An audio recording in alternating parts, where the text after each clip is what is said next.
Hello, some viewers. How are you all? Welcome back to another video.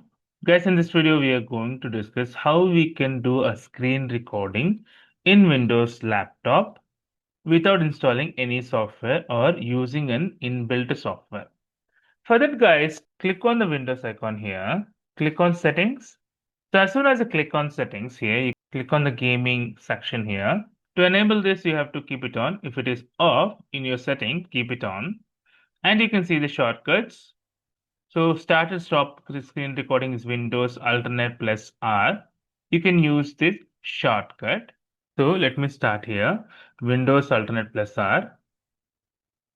So it is starting recording here. You can see it is trying to record the screen. So let me stop the recording. So it is already recorded, giving us a technical channel. You can just open it here.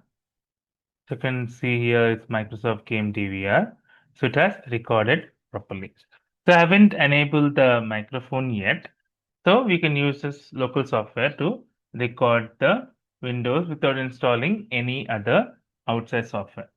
Hope you like the video, guys. If you like the video, please click on like. If you're a new viewer, please click on subscribe. Till then, guys, take care. Have a great day. Bye bye.